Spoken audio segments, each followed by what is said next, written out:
ಗೆಳೆಯರೇ ನಮಸ್ತೆ. ವಿಸ್ತಾರ ಮೀಡಿಯಾಗೆ ಸ್ವಾಗತ ಸುಸ್ವಾಗತ.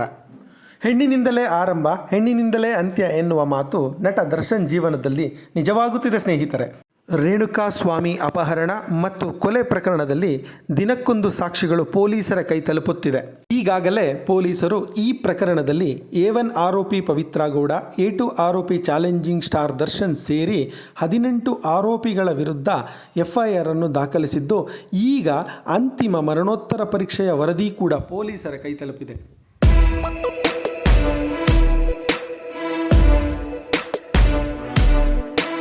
ಪ್ರಾಥಮಿಕ ವರದಿಯಲ್ಲಿ 15 ಕಡೆ ಗಾಯವಾಗಿದ್ದೆ ಎಂದು ವರದಿ ನೀಡಿದ್ದ ವೈದ್ಯರು ಈಗ ಅಂತಿಮವಾಗಿ ಮರಣೋತ್ತರ ಪರೀಕ್ಷೆಯಲ್ಲಿ ರೇಣುಕಾಸ್ವಾಮಿಗೆ 39 ಕಡೆ ಗಾಯಗಳು ಪತ್ತೆಯಾಗಿದೆ.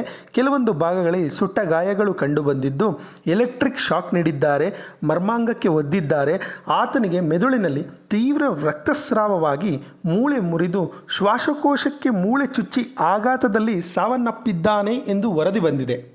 ಸ್ನೇಹಿತರೆ, ಈ ಪ್ರಕರಣದಲ್ಲಿ ದರ್ಶನರ ವಿರುದ್ಧ ಪ್ರಬಲ 12 ಸಾಕ್ಷಿಗಳು ಮತ್ತು ಡಿಜಿಟಲ್ ಸಾಕ್ಷಿಗಳು ಪೊಲೀಸರು ಕಲೆ ಹಾಕಿದ್ದಾರೆ. ಮುಖ್ಯವಾಗಿ ಆರೋಪಿಗಳು ಓಡಾಟ ನಡೆಸಿರುವ CCTV ದೃಶ್ಯಗಳು, ರೇಣುಕಾಸ್ವಾಮಿಗೆ ಎಲೆಕ್ಟ್ರಿಕ್ ಶಾಕ್ ನೀಡಲು ಬಳಸಿದ್ದ ಉಪಕರಣಗಳು ಹಾಗೂ 16 ಮೊಬೈಲ್ಗಳನ್ನು ಸೀಸ್ ಮಾಡಿದ್ದು, ಅದರಲ್ಲಿ ಕಾಲ್ ಡೀಟೇಲ್ಗಳು, ನೆಟ್ವರ್ಕ್ ಡೀಟೇಲ್ಗಳನ್ನು ಕೂಡ ಪೊಲೀಸರು ಕಲೆ ಹಾಕಿದ್ದಾರೆ. ಮುಖ್ಯವಾಗಿ ಕೊಲೆಯಾದ ಸ್ಥಳದಲ್ಲಿ ನಟ ದರ್ಶನ್, ಪವಿತ್ರ ಗೌಡ, ನಾಗರಾಜ್, ವಿನಯ್ ಈ ರೀತಿ 6 ಮಂದಿಯ ಮೊಬೈಲ್ ಇತ್ತು ಎಂದು ನೆಟ್ವರ್ಕ್ ಡೀಟೇಲ್ ಪೊಲೀಸರ ಬಳಿ ಇದೆ.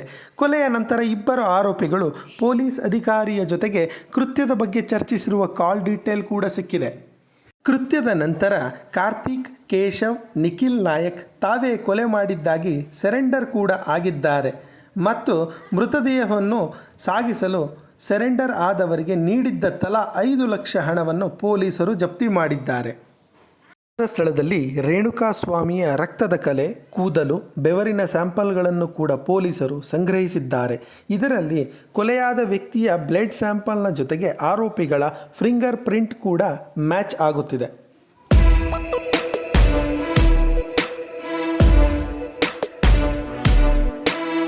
ಕೊಲೆಯ ನಂತರ ಆರೋಪಿಗಳಾದ ದೀಪಕ್, ವಿನಯ್, ಪವನ್ ಪದೇ ಪದೇ ನಟ ದರ್ಶನ್ಗೆ ಕರೆ ಮಾಡಿದ್ದಾರೆ ಎನ್ನುವುದಕ್ಕೆ ಪೊಲೀಸರ ಬಳಿ ಕಾಲ್ ಡೀಟೇಲ್ ಕೂಡ ಸಿಕ್ಕಿದೆ.